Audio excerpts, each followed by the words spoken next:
All right, today we're going to dive into a really big idea, a theological claim that kind of blows up one of the most common, comfortable ways of looking at a major historical figure. It really forces you to make a choice, and it's a huge one. You've probably heard this question before, right? Calling Jesus a great moral teacher often feels like a safe answer, a reasonable middle ground.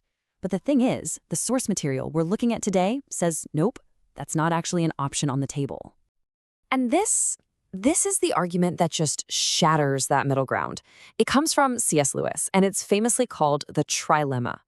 Lewis basically argues that if you look at the things Jesus said about himself, well, good teacher just doesn't work. The claims were so wild, so staggering, that he could only be one of three things: a liar, a lunatic, or, well, Lord. So that brings us right to our first big point. This is all about a stark choice. The source material is basically saying there is no comfortable neutral territory here. You can't just sit on the fence. I mean, think about it. Lewis's point is that a regular guy, a mere man, who goes around saying he can forgive sins and that he is the way to God, you wouldn't call that guy a great moral teacher. You'd think he was either incredibly arrogant or completely delusional, right? The claim itself forces your hand. According to this logic, you can either dismiss him or you can worship him. But you can't just, admire him from a distance. Okay, so if great moral teacher is off the table, what's left? Let's follow this train of thought and see how this whole philosophical problem leads us right into the core theological claim of the material we're looking at. And this is where it gets really fascinating, how this relationship is defined. The source basically says the Father is like the fullness of an invisible God. But the Son, he's that exact same fullness, just made visible, manifested. So it's not presenting him as some separate, lesser being. No, it's saying he's the tangible, see it with your own eyes embodiment of the divine. And this right here, this is a really crucial distinction. The source uses two big ideas. First, pre-existent, which means he was around before creation. Okay, makes sense. But then there's self-existent, and that's way more profound. That means he has no beginning at all. He wasn't created. The claim is that he just always was, for what the source calls dateless ages, in this eternal fellowship with the Father. Okay, but why does any of this matter? Why is this distinction between created and eternal so important? Well, it all comes down to the meaning of the cross, and everything changes depending on who you believe was actually up there. The source material puts this question right in our faces. It forces us to think about what it all means. So what is lost if Jesus was a created being and not eternal? Like, what's the real weight of that sacrifice if it's just one created being, like us, dying for other created beings? How is that different from the Creator himself being on that cross? Let's just break this down. On one hand, if Jesus was created, then his sacrifice is, well, it's one creature dying for other creatures. It's an amazing, noble act for sure, but it's finite. But on the other hand, if Jesus is eternal God, then that sacrifice has infinite value. It's the Creator giving himself for the created. And in this view, the whole shebang, the entire meaning and power of salvation, it all hinges on this one distinction. And get this, the story doesn't just stop with us, with humanity. The source material blows this whole thing wide open, suggesting that what happened on Earth had, cosmic significance. Yeah, for the authors we're looking at, the story absolutely does not end on Earth. It's a really fascinating turn, isn't it? The idea is that this whole thing wasn't just a drama for us humans, it was a spectacle for the entire universe. And there were other beings watching, beings who had a completely different perspective on what was going down. I mean, seriously, just try to imagine that for a second. What did the beings who knew him in his eternal glory see when their Creator died on the cross? These are beings who didn't know him as a humble carpenter from Nazareth. They knew him as their infinite, all-powerful Creator. What in the world must have gone through their minds watching the one they worshipped die the death of a criminal? It just puts the whole event on a scale that's almost impossible to wrap your head around. And this whole cosmic drama, it leads us to our final point. We're going to look at the nature of that eternal connection between the Father and the Son, and the one unique moment it was actually broken. The source uses this really specific phrase for what happened on the cross. It calls it a temporary sundering. And that's not just a fancy word for physical death. No, it's presented as this incredibly profound spiritual separation between the Father and the Son. So think about the implication here. The source is saying this was the only time the Father was without the Son. If they've existed together for all eternity, literally forever, then this one moment of separation, this sundering, was a completely unique event in the entire history of the universe. It was the ultimate price, a tearing apart of a bond that had never, ever, ever been broken before. And that's where all this leaves us. The whole theological framework we've just walked through, it all boils down to this one huge, profound question. Why would an infinite, eternal being need to die to save a finite, created one? It's a paradox, right? It sits at the very heart of this belief system, a mystery of infinite cost for finite beings. And maybe it's a concept that's not just meant to be understood, but to really be wrestled with. Today, we've got a really powerful story for you. It's about a man who lost not one, but 2 jobs, all because he just refused to compromise on his faith. It's a journey that really tests the limits of what a person believes and kind of makes you ask a tough question. What's more important, your career or your soul? So let's just start with this question, and I want you to really think about it. How much would you be willing to give up for what you believe in? I mean, really give up. We're talking your job, your financial security, the whole thing. Just keep that question in the back of your mind as we dive in and meet the 2 friends at the heart of this whole story. All right, so our story kicks off in the Philippines, and it's all about 2 young men, Rodel and Rene, and the friendship that would end up changing both of their lives. Well, it didn't start with a big sermon or some deep lecture. Nope. It started with something much, much simpler. That's right. Before there was any talk about God or being a missionary, there was just friendship. Rodel's first move to help his friend Rene wasn't to preach at him. It was to take him fishing. It was all about building a real, genuine connection, just one person to another. And this approach Rodel took, it wasn't just some random idea he had. It was guided by this core principle you see right here on the screen. And the philosophy is actually pretty simple, but it's incredibly powerful. That real connection, it has to come first. You show people you actually care, you help them with what they need, you build that trust, and only then, only after all that, do you earn the right to say, hey, come follow me on this new journey. And this slide just breaks it down so perfectly. See, this wasn't just some theory for Rodel. He actually lived this method with Rene. He mingled with him by going fishing, he sympathized with his struggles, and as we're about to find out, he ministered to his needs in a way that was completely life-changing. He built that foundation of trust, one step at a time, and that's what made everything else even possible. So, where did this friendship go from here? Well, it got deeper. A lot deeper. It turned into this massive commitment that would end up spanning almost a whole decade. This wasn't just a fleeting moment of inspiration. This was a long, long road that was going to demand incredible sacrifice from both of them. So, with Rene's faith totally reignited, Rodel makes him this promise. He says he's going to help him join the 1000 Missionary Movement, which, by the way, is the same organization Rodel himself had served. This one promise, man, it set them on a path that would take years longer than either of them could have ever imagined. This timeline is just, wow. I mean, think about this level of dedication for a second. Rodel doesn't just give Rene a pat on the back and say good luck. No, he moves in with him and literally works in rice fields to pay for his studies. And then, when Rene finally graduates, the journey's not even over. They move to Manila and enroll in the university for another 6 years. This is nearly a decade of their lives, all dedicated to this one single goal. It's just staggering. And you gotta understand, the personal cost for Rene was huge. He did all of this without a single cent of financial help from his family. He was relying completely on his own hard work and, of course, Rodel's incredible support. And on top of all that, he gets married while he's still a struggling student. Can you just imagine the pressure of trying to build a new life for yourself while navigating that kind of sacrifice? So, after a decade of grinding and sacrifice, Rene finally graduates. He's ready to start his career. But this right here is the exact moment that his faith and his profession are about to get set on a major collision course.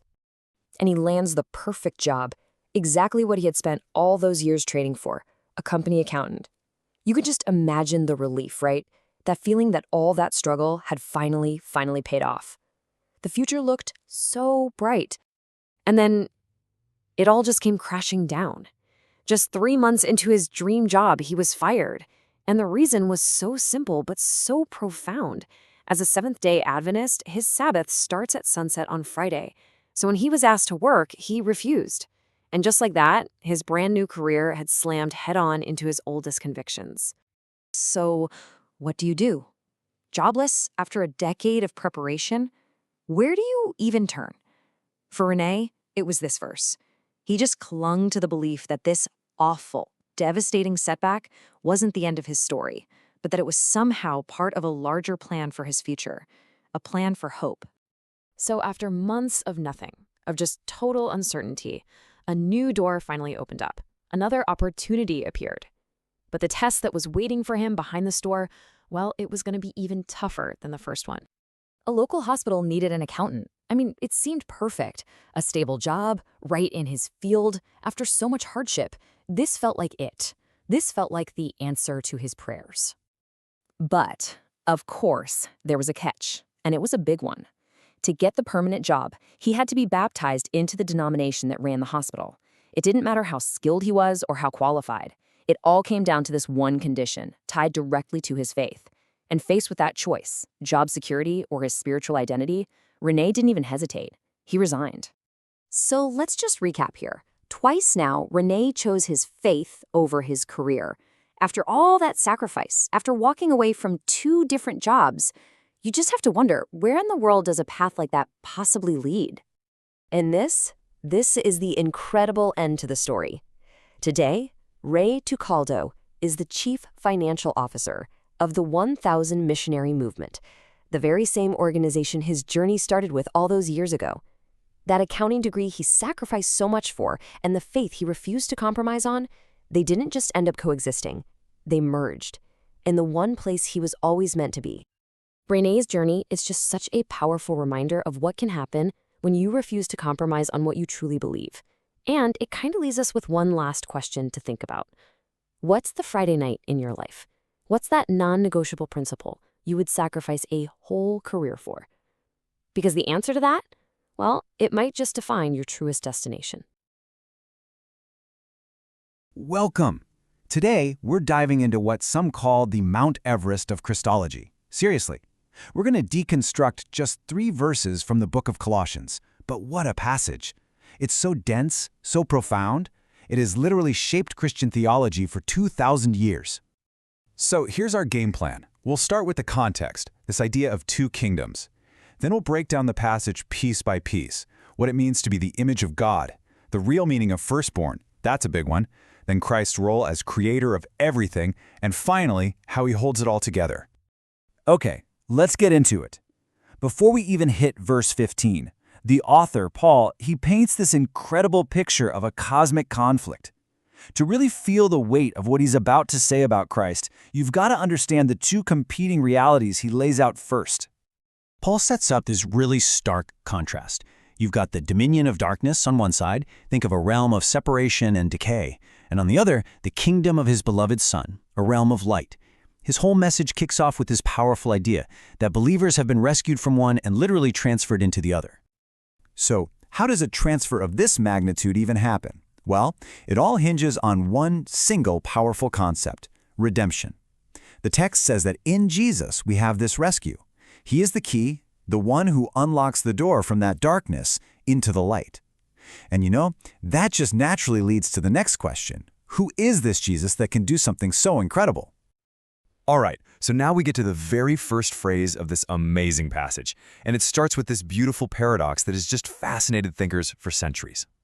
He is the image of the invisible God. Just let that sink in for a second. The claim here is just audacious. It's saying that the infinite, unseen, unknowable God has been made perfectly visible and knowable in the person of Jesus. That raises a pretty big question, doesn't it? I mean, this isn't talking about a physical photograph. The original language here, it implies a perfect representation, an exact manifestation. It's suggesting that if you want to know the character, the very nature, the heart of the invisible God, you look at Jesus. Okay, let's move on to the next phrase. Now, this one is a really common point of misunderstanding and debate, but it actually becomes crystal clear when you look at the context. So the next part is the firstborn over all creation. Now, to our modern ears, firstborn almost always means, the first one born in a line. But in the ancient world, this word carried a completely different kind of weight. This is the key question. Does firstborn mean Jesus was the first thing God ever created?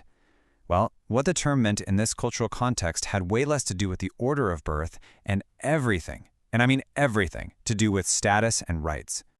Right. In that world, to be the firstborn meant you were the preeminent one. You had the highest rank. You were the heir to everything. It was a title of sovereignty, of ultimate authority over the entire estate, or in this case, over all of creation. So here's the crucial point. The passage is not saying Jesus is part of creation. It's saying he is the supreme ruler over all creation. He is the inheritor of it all. It's a statement about his rank, not his origin. And how can we be so sure this is the right way to read it? Because the text doesn't just make the claim and then leave you hanging. It immediately gives you the evidence. So let's see how this all builds.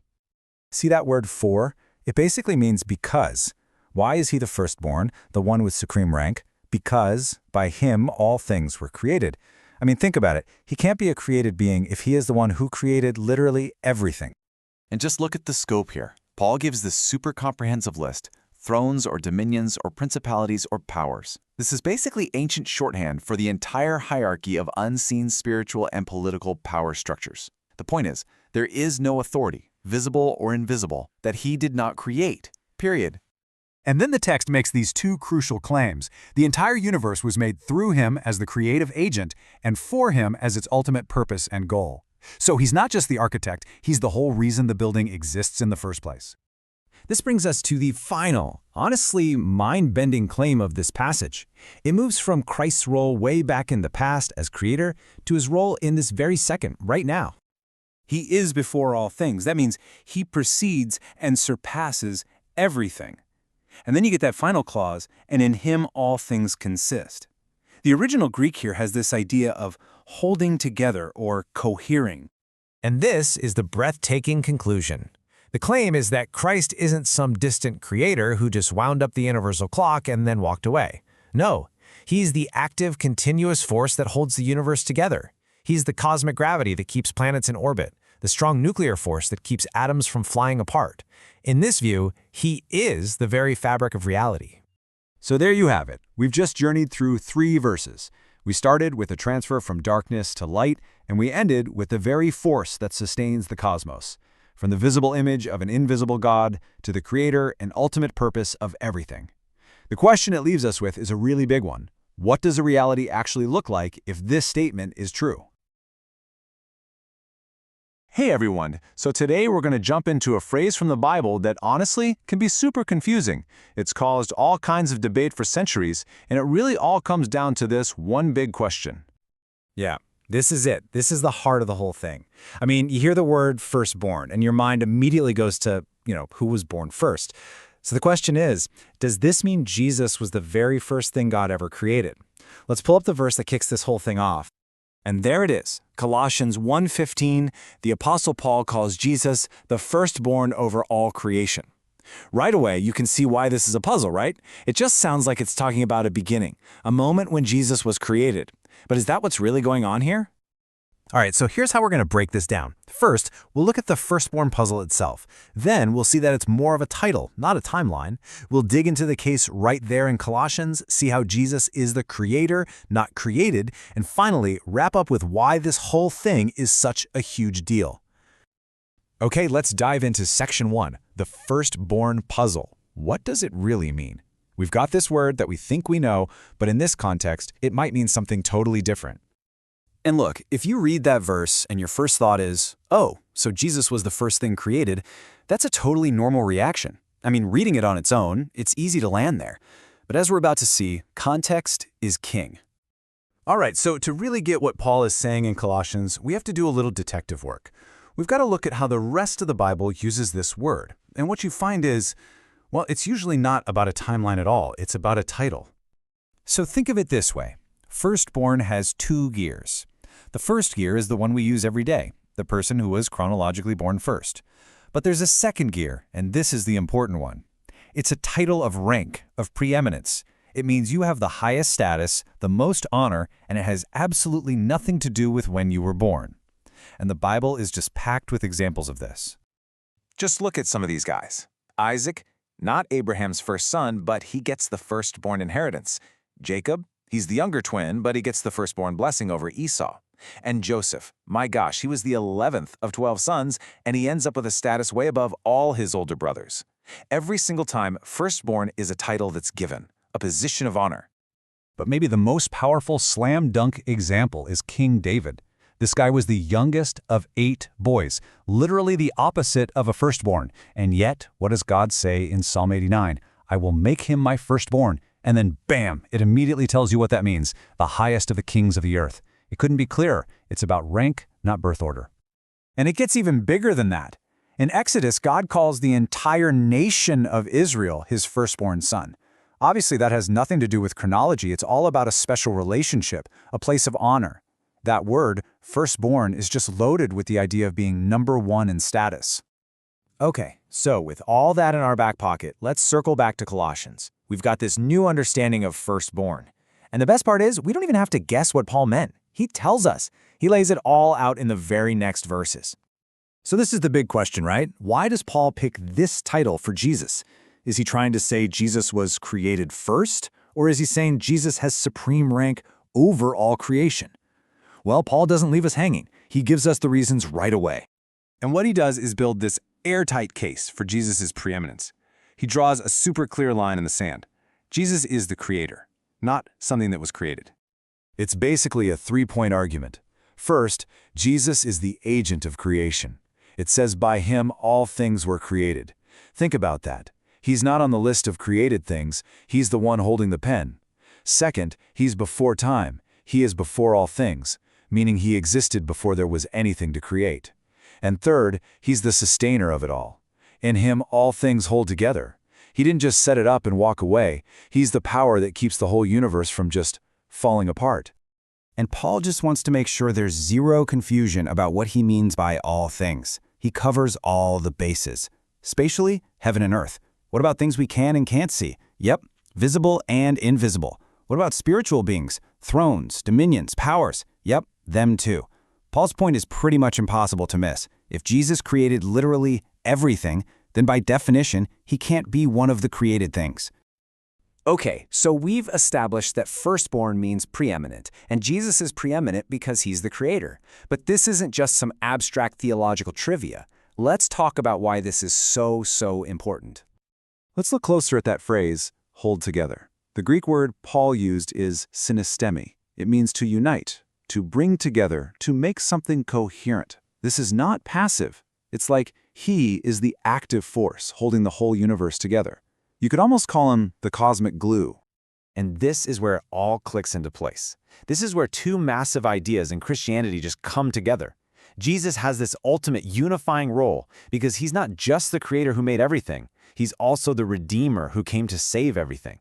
His authority, his preeminence covers both creation and salvation. Just pause and think about that for a second. The being who literally created the universe, who designed atoms and spun galaxies into existence, that's the same person who chose to die for us. I mean, the same power that holds the cosmos together is the same love that held him on that cross. It's just staggering. And that leads us to this final, really challenging thought. If the eternal, uncreated creator of everything is the one who saved us, what could we possibly do to add to that? What work of ours could ever measure up? It really forces you to grapple with the massive scale of who Jesus actually is. He's not the first created being. He's the preeminent Lord over all creation. And that, well, that changes everything. You know, we throw around the phrase first place all the time. But have you ever stopped to think about what it really means? We're about to dive into a single, powerful phrase from the book of Colossians that totally redefines the whole idea. Let's decode what it really means for someone to have first place in, well, everything. All right, so the verse at the very heart of this whole thing is Colossians 1:18, and it states this very specific goal, so that he might come to have first place in everything. Now, a first place sounds super straightforward, right? Like winning a race or being number one on a list.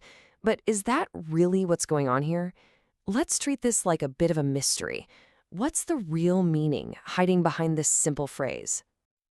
Okay, let's start our investigation. First up, we've got to tackle this question of first place. Our first clue is actually pretty fascinating. It comes from just comparing different English translations of the Bible. You'll see some that use the phrase first place, but others use a much weightier word, preeminence. And that's not just a random choice. It's a huge hint that we're dealing with something way more profound than just a simple ranking. So this difference in translation points us directly to a single, really unique word in the original Greek. We've got to unpack this word because it holds the key to this entire concept. The word is proteuo. And listen, this isn't about being first in line. Not at all. It's this powerful verb that emphasizes a completely unique, totally unsurpassed position of authority. So think less about being number one and more about ultimate, absolute sovereignty. And here's the kicker. Here's what makes this word so incredible. It only shows up one time in the entire New Testament. Just once, right here in this verse. I mean, that's not an accident, right? This word was chosen with incredible precision to say something that no other word could. Okay, so if proteuo means this ultimate, one-of-a-kind authority, the next logical question is, how was it achieved? And the answer leads us straight to our next section, victory over death. The text actually gives us the answer directly. Let's look at the full context of the verse. He is the beginning, the firstborn from the dead, so that he might come to have first place in everything. The connection couldn't be clearer. The resurrection is the very event that secures this position of preeminence. And this reveals this really fascinating two-step process. You see, Jesus was always Lord by right. That was his inherent status. But it was through his victory over death that he became Lord in fact. His authority wasn't just a theoretical thing anymore. It was made real, it was demonstrated, and it was cemented for all time. And hey, this idea isn't just isolated to Colossians. If you jump over to the book of Revelation, the Apostle John makes the exact same connection. He calls Jesus the firstborn from the dead and the ruler over the kings of the earth. See? Again, resurrection and rulership are just powerfully linked together. So we know how this first place was achieved. But what does this supreme authority actually look like? Well, the text gives us some major clues in the meaning in the titles. To help us really get our minds around the sheer scope of this role, the passage in Colossians gives us 4 specific titles. He's called the image of the invisible God, the firstborn over all creation, the head of the body, which is the church, and the beginning itself.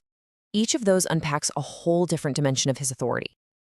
But these are not just impressive-sounding titles. They all point to a single central purpose, his redemptive work for humanity. Each and every title reveals another facet of his mission to save and restore us. And that leads us to the grand purpose behind it all. Let's widen our lens a bit and look at this huge idea, a mission of reconciliation. You see, this mission of having first place, it's not one-dimensional. It actually works on 2 different levels at the same time. There's a particular reconciliation, that's between God and humanity. But then there's this massive cosmic reconciliation between God and all of creation. It's both incredibly personal and unbelievably universal. And that right there brings us to the ultimate takeaway. The whole reason for achieving first place wasn't about power for power's sake. The goal was to reconcile all things, from the individual human heart to the farthest corners of the universe, and bring it all back into a harmonious relationship with God. So we're left with this final, really powerful question to think about. I mean, we're talking about something far bigger than just our own personal salvation here. What does it actually mean for not just us, but for the entire universe to be brought back into harmony? That is the staggering implication of what it means to have first place. We're about to dive into something pretty amazing. It's a poem, nearly 2,000 years old, found in a letter to a tiny town called Colossae. But this is no ordinary poem. This thing tells the story of the entire universe, its beginning, its breaking, and how it all gets put back together. We're unpacking the cosmic hymn of Colossians. But to really get a handle on a story that big, sometimes you have to start small. And our story starts with a simple conversation between a pastor and a young boy holding a rusty old cage. And let's just say the boy's sales pitch was pretty direct. So, the pastor looks inside this cage and sees these terrified little birds just fluttering all over the place. He asks the boy, "Hey, what are you going to do with them?" And the kid's answer? It's simple, and honestly, kind of chilling. He says he's just going to mess with them for a while and then feed them to his cat. I mean, talk about being trapped. No hope, just destined for a really bad end. The pastor doesn't even hesitate. He offers to buy them right there. The kid, probably thinking he's the best businessman in town, sells the whole cage for $2. So what does the pastor do?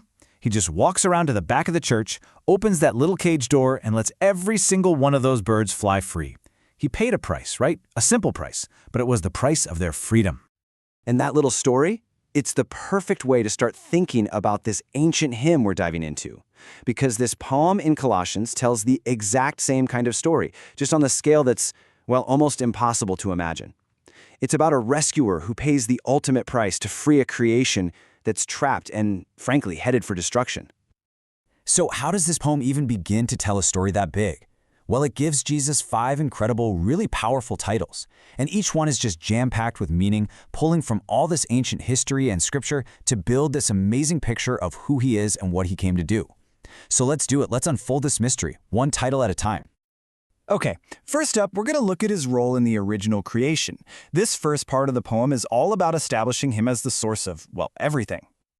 All right, title number 1, The Image of the Invisible God. Okay, that sounds pretty profound, right? But what does it actually mean to be the image of something you can't see?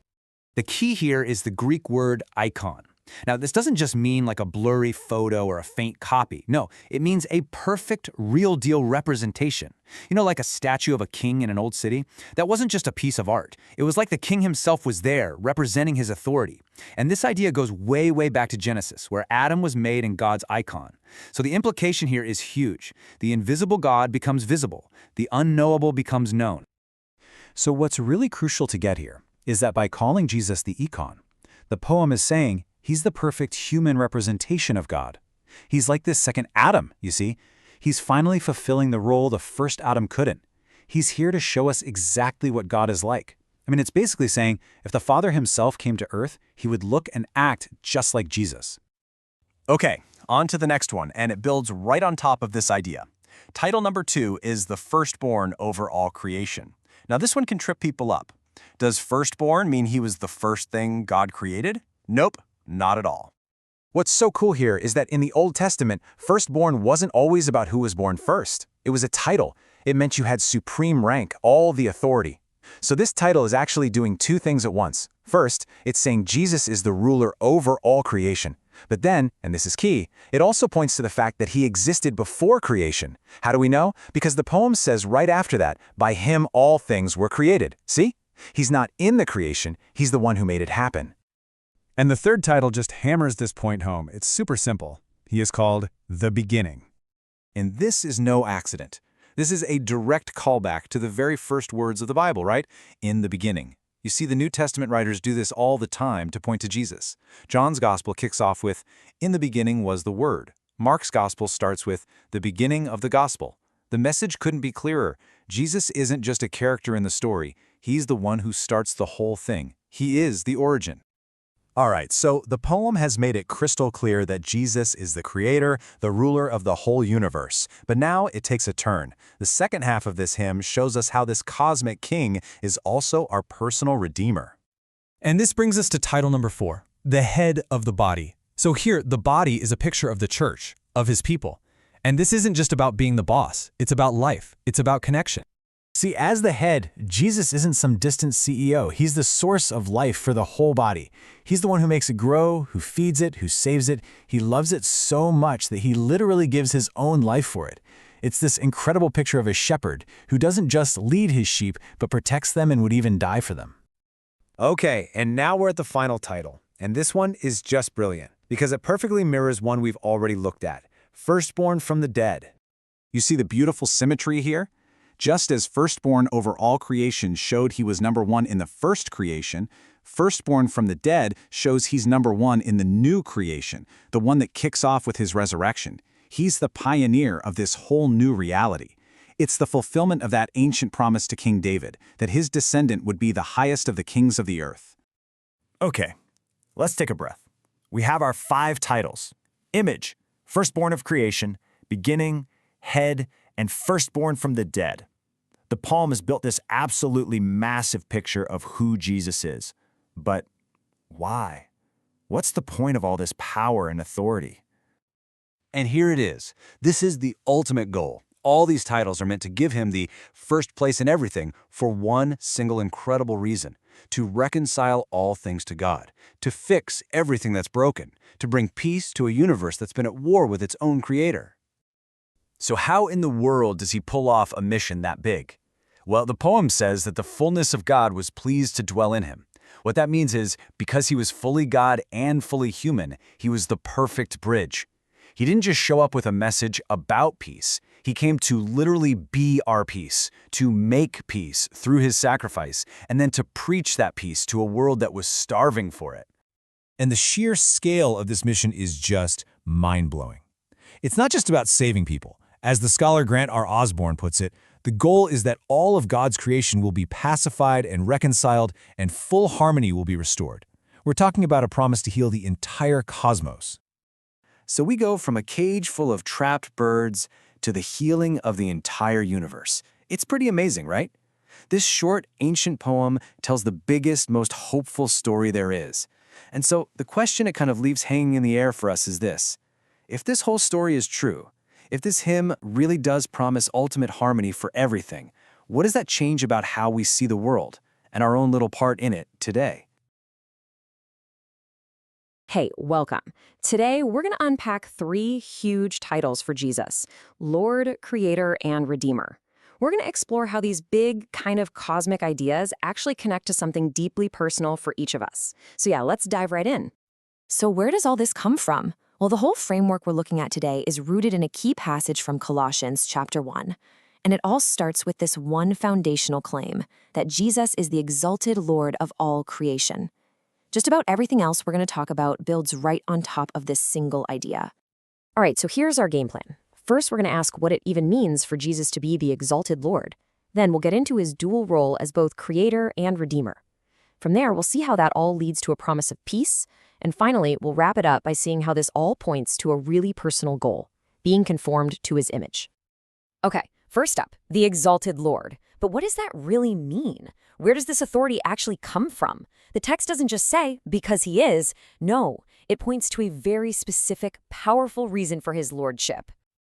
And it all comes down to one single event: the resurrection. According to this way of thinking, Jesus' lordship isn't just some title he was given. It was earned through his victory over death. And that one event, that victory, establishes him as both a king who is conquered and an intercessor we can actually trust. It's the very foundation for our trust in him. All right, let's move on to our second big idea, and this is where things get really, really interesting.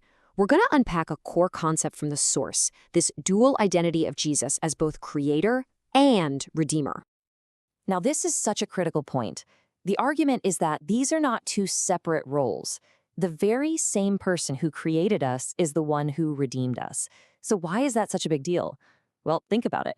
It means the one with the power to speak the universe into existence is also the one who personally stepped in to fix what was broken. The Creator didn't just send someone else to do the rescue mission. He did it himself. And that's the payoff of this dual role, you see. By linking his creative power with his redemptive act, the passage explains how he achieved what it calls preeminence, basically ultimate authority over absolutely everything. His victory wasn't just for himself. It changed everything on a cosmic scale. So, if Jesus conquered sin and death, what's the direct result for us? That question brings us to our third point: the promise of peace. And as we're about to see, this isn't just about feeling calm, but a very specific outcome of that redemption. To understand this, the text first takes us way back to a prophecy from Isaiah. This set the expectations centuries earlier. This whole idea of a Prince of Peace, it was this ancient hope for a ruler who would finally come and make things right. And then bam! This is how that ancient hope gets connected to the here and now. The passage from Colossians is presented as the moment that promise comes true. The abstract idea of peace becomes a concrete reality, something achieved through the blood of his cross. It's a direct line from the act of redemption to the outcome of peace. Okay, but what kind of peace are we really talking about here?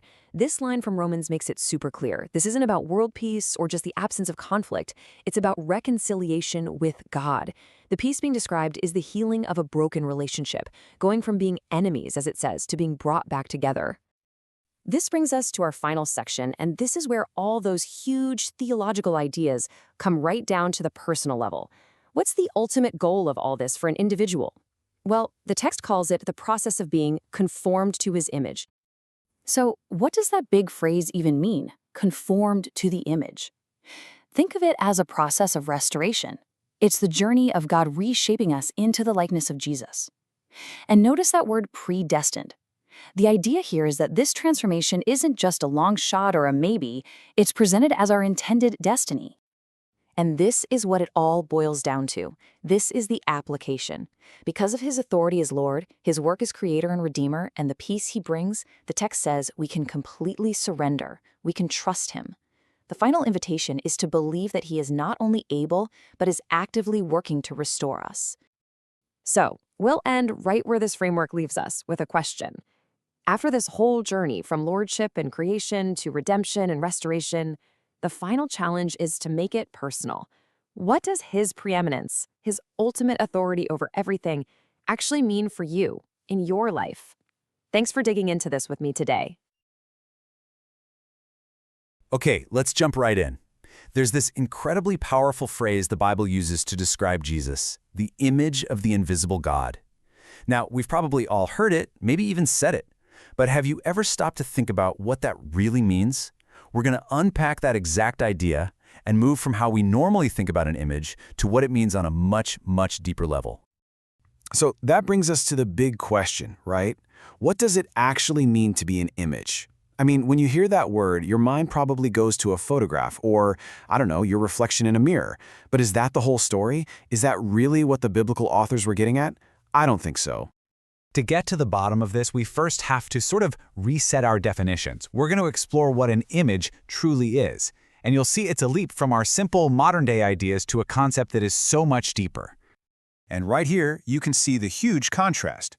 On one hand, you've got our usual idea of an image. It's flat, right? It's a copy, and it's always kind of less than the real thing. But the biblical concept? Whoa, that is something else entirely. It's not about a static picture. It's about a living, breathing, animated reality, something that fully and completely embodies the original. Okay, so if that's the real definition, where do we, as humans, fit into all this? Well, according to the story in the Bible, this whole living image thing, that was our original job description. We were created to be that reflection. And this wasn't just in one way. It was supposed to be the whole package. The idea is that human beings were designed to be as much like God as a created being could be, physically, spiritually in our inner world, relationally in how we connect with each other, and functionally in the things we were made to do. We were meant to be a living 360-degree image of God. But there's a problem, a huge twist in the story. That perfect reflection, that living image, it got damaged. It got distorted, fractured, like a shattered mirror. It just wasn't a clear picture of the original anymore. And that broken reflection creates this massive dilemma, you know? How can anyone truly know an invisible God if the very things created to show you what he's like are fractured? This is where the whole story pivots. This is where Jesus is introduced as the solution, the perfect, undamaged image, who makes the invisible God visible once again.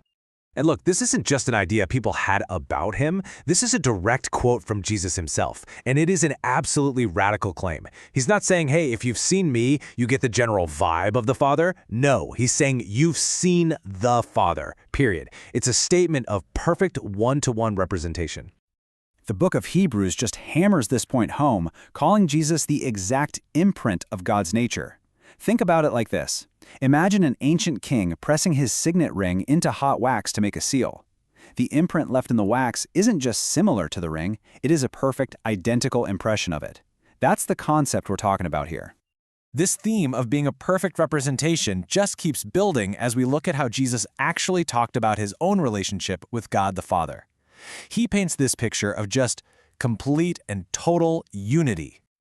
Just notice how these statements get more and more intense. First, he puts his own work on the exact same level as God's work, which by the way, was a shocking thing to say back then. Then, he declares this essential unity, that he and the Father are one. And finally, he positions himself as the exclusive gateway to the Father. When you put them all together, these aren't just vague suggestions. He's building an unmistakable case for a unique, divine identity. But maybe his most profound claim of all came down to two simple words: I am. Now, this isn't just a turn of phrase.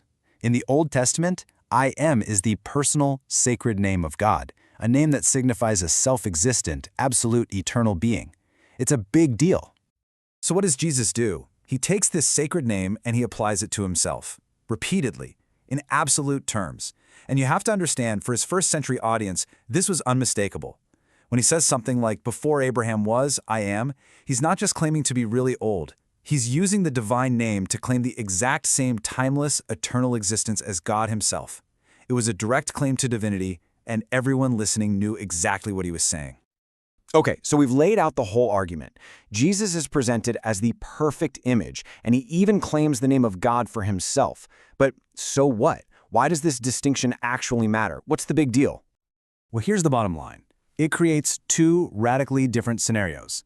In one version of the story, scenario A, if Jesus is anything less than God himself, even a perfect angel or some amazing created being, then what happened is that the Father sent a substitute, someone else, to die for humanity. But in scenario B, if Jesus is God, then God didn't send a substitute. He came himself in the person of Christ to die for us directly. And that leads us to our final question, the one I really want to leave you with. Because this isn't just a tiny theological detail, it changes the entire meaning of the story. So why is it so radically and so crucially different for God himself to come for us, rather than sending someone else? That's the question this whole explainer leaves us to wrestle with. Welcome! Today we are diving deep into one of the biggest, most mind-bending ideas in the Bible. The idea that the cross wasn't just about saving people on earth, but was actually an event for the entire cosmos. All right, let's get right into it. We're starting with a real puzzle from the book of Colossians. It makes this absolutely staggering claim about reconciling all things. So the big question is that just a nice-sounding phrase, or is it pointing to something way, way bigger than just our little planet? To really get to the bottom of what this universal claim is all about, we have to start by understanding the incredible divine power that was actually behind this whole act of reconciliation. So, the biblical text gives us a huge clue. It uses this one key concept to describe the divine nature present in Christ. It's called the fullness of God. And it's this fullness that made a plan, this cosmic even, possible. Okay, so what in the world does fullness actually mean? Well, the Apostle John gives us a hint. He describes it as being full of grace and truth, which really points to the complete, unfiltered glory and character of God himself. But, it goes even deeper than that. This fullness isn't just some abstract idea. It includes God's eternal nature, the fact that he's completely self-existent. It also includes the raw power to create and even recreate entire universes. And, this is crucial, the divine wisdom to beat sin and death in a way nobody could have ever seen coming. Now here's what's so fascinating. How was all this incredible, universe-creating power put on display? You might expect some huge show of force, right? But no. It was shown through the most unlikely, most paradoxical event in all of history. I mean, think about it. The cross was a brutal instrument of death. It was a public symbol of total shame and humiliation. And yet, in this stunning paradox, God took that horrible, inglorious object and completely flipped it. He turned it into the ultimate testimony of eternal love, a tool for reconciliation, and a symbol of absolute, total victory. So here's the crucial point. The audience for this incredible paradox, this transformation of shame into victory, was much, much bigger than just the crowd of people standing there that day. We all know this verse, right? It's probably the most famous one out there. But there's a key word in the original language that gives us a clue to a much, much bigger story, and it expands our view of who exactly God loved. See, the Greek word used here for world is cosmos, and while sure it can mean the earth, its meaning often blows up to include the entire created universe, like all of existence. This suggests that the love in John 3:16 wasn't just for us, it was for the whole cosmos. And it's not a one-off thing. The Apostle Paul actually doubles down on this idea. He writes that believers are a spectacle to the cosmos, and then he explicitly says that includes both angels and men. It's like the whole drama of salvation was being played out on a universal stage for everyone to see. So this cosmic scale just raises the stakes incredibly high. It reframes the cross as like the dramatic climax of a universal controversy that literally put the very character of God on trial. At the very beginning of this great controversy, this cosmic battle between good and evil, even the angels who had never fallen didn't fully get God's character or his plan for dealing with sin. So they watched the cross with this mixture of complete grief and total amazement. Satan's rebellion had thrown a massive wrench into the harmony of the universe. It created this situation where, for anyone who rejected love and chose rebellion, God's very presence became like a consuming fire. So this question was just hanging out there in the cosmos. Was God fair? Was he really a God of love? And that's where the cross comes in. It was the moment of ultimate revelation. It was the one event that would finally complete the plan of redemption and reveal the true character of God to every single created being in the universe, settling the question once and for all. So it's wild to think about, right? It all came down to this one single event. The self-sacrificing death of God's Son was the only thing that could prove, definitively and forever, that God is love. It vindicated his character in a way that just words never ever could have. Okay, so all of this builds to that final victorious conclusion that was declared right from the cross itself. And spoiler alert, it wasn't really an ending, but a brand new beginning for the whole cosmos. When you hear those three words, "it is finished," what do you think of? Defeat? Exhaustion? Well, it was the exact opposite. This was a declaration of cosmic victory. In that moment, Christ understood the full, universe-altering results of his sacrifice. He knew the plan to save humanity was now a done deal. He knew God's character of love had been put on full display for the entire universe to see. He knew the power of sin was broken forever. And he knew that the path to reconciling all things, everything in heaven and on earth, was now officially secured. So you see, the reconciliation of all things was never, ever just about us. It was about restoring harmony and revealing the truth for the entire cosmos. And that realization kind of leaves us with a huge question to ponder. If the cross was the ultimate answer to a universal question about love, how does that change our own understanding of suffering and sacrifice? You've probably heard the phrase head of the church thrown around a lot, right? It's a cornerstone idea in Christianity. But what does it actually mean? Is it just about who's in charge, about power and leadership, or is there something deeper going on? Well, today, we're going to deconstruct this core metaphor, really dig into it and see what it tells us about the church and, just as importantly, about our own place in it. Okay, so before we dive deep into Scripture, let's just take a step back. Think about how we use the word head in just, normal conversation.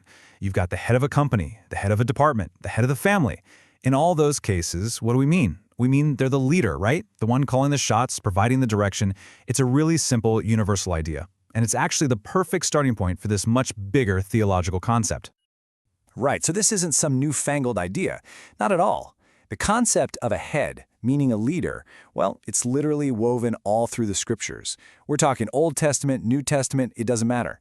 Once you start looking for it, you see this consistent pattern popping up everywhere. Let's just look at a few examples here. In Exodus, you've got Moses appointing heads over the people, and they're explicitly called rulers. Then in Deuteronomy, there's this promise that Israel will be the head and not the tail, which is a super clear metaphor for being the leader, not the follower. You even see it used for cities and nations, like in Isaiah where Damascus is called the head of Syria. So again and again, the pattern holds. Head equals leader, ruler, the one in a position of authority. It's undeniable. So, okay, we've established this clear historical pattern of what head means. It's not ambiguous.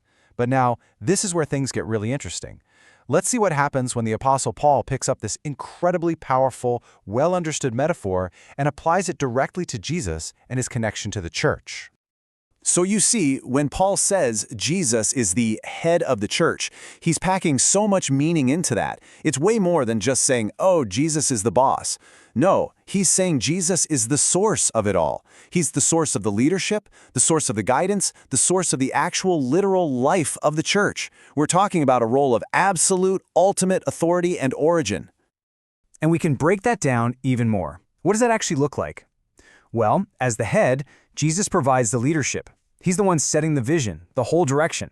He offers guidance, giving us the playbook for how to live, how to act. He also gives nourishment. That's the spiritual food that keeps the body going, that makes it strong. And when you put all that together, what do you get?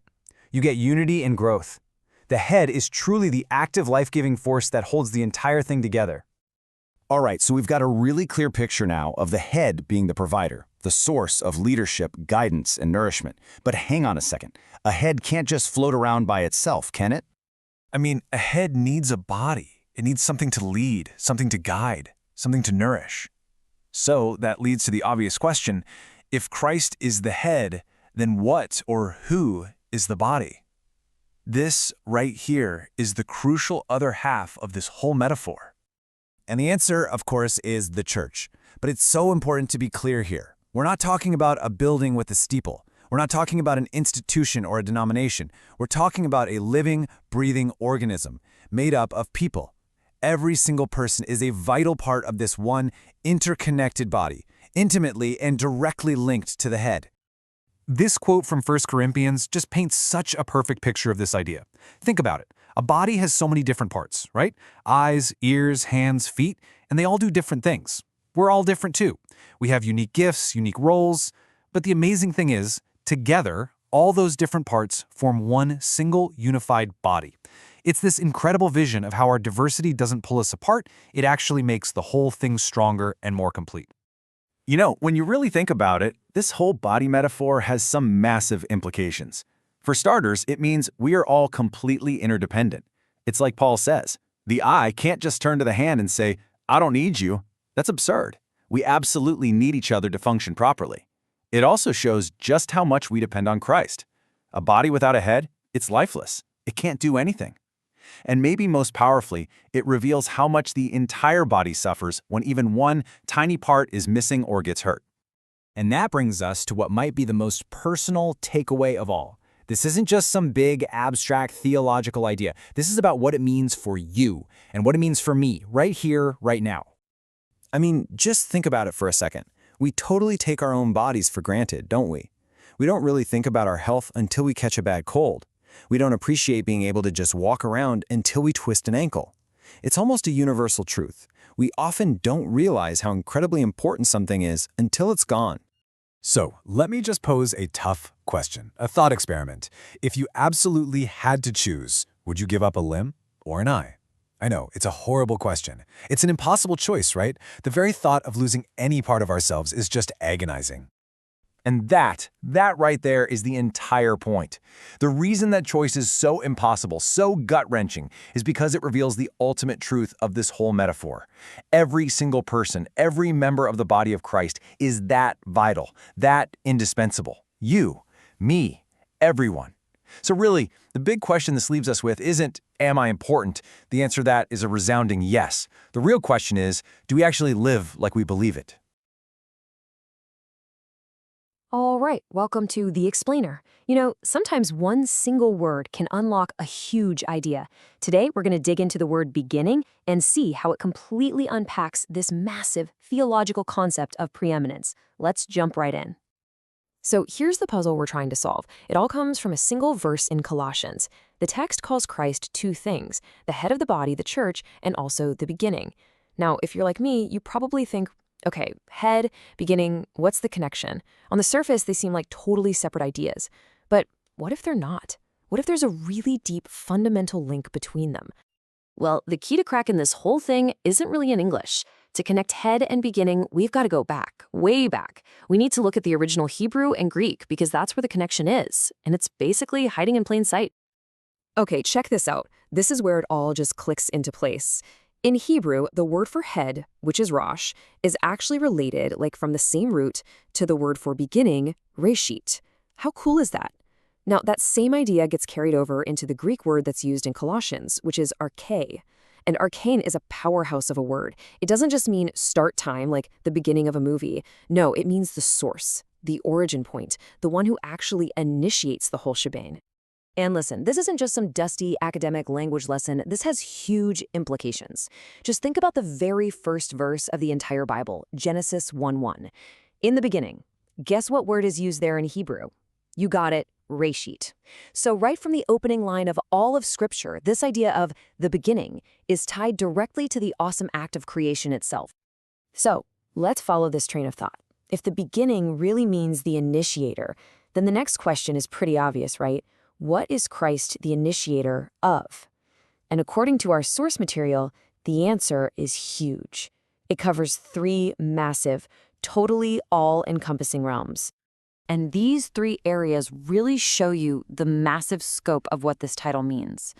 First up, he's the initiator of the original creation, everything. Second, he's the initiator and the head of the church. And third, and this is a big one, he is the initiator of what the Bible calls the new creation. Okay, so what in the world is this new creation? Well, the source text explains that it all kicks off with the resurrection. See, this wasn't just about one person coming back to life. It was a total game changer. It was a complete victory over sin and death. And that victory is what grants the authority and the power to literally recreate everything, including us. This brings us to another really important title you see here, Firstborn from the Dead. And I know what you might be thinking. Wait a second. Hold on, weren't other people raised from the dead in the Bible before Jesus? And you'd be right. The source actually points this out. But the word firstborn here doesn't mean first in a chronological line. It means preeminent. It means he holds first place. His is the resurrection that makes every other resurrection possible. The whole argument is that without his, nobody else's could happen, period. So, we've looked at the language, we've gone through some of the theology. Now let's pull all these threads together. Let's build the case and look at a summary of all the evidence for why the source says Christ holds this incredible position of preeminence. The case here is really cumulative. It's like each point builds on the last one. So he's described as the perfect visible manifestation of the invisible God. He's the agent through whom everything was created in the first place and the one who is literally holding it all together right now. He's the head of the church, his body, and just like we've been talking about, he's the initiator of both the original creation and the recreation because he conquered sin and death. See how each one of these is like a building block creating this solid case for his ultimate preeminence? All right, so after going through all this pretty deep theological and linguistic stuff, the source does something really important. It pivots. It takes this big kind of abstract concept of preeminence and brings it right down to earth. It asks a simple, direct question. So what? What does this actually mean for you? And really, this is the main takeaway. This idea of Christ's preeminence as the great initiator isn't just, a cool piece of theology to file away in your brain. It's not just an intellectual exercise. It's a reality that's meant to be personally and powerfully experienced. It's supposed to actually change things in your life. And so we're going to leave you with the very same challenging question that the text itself leaves its readers with. It basically turns this whole explainer from just a lesson into a moment for some real personal reflection. Here it is. What must you change so that you can better experience Christ's preeminence in your own life? That's a really powerful thought to end on, isn't it?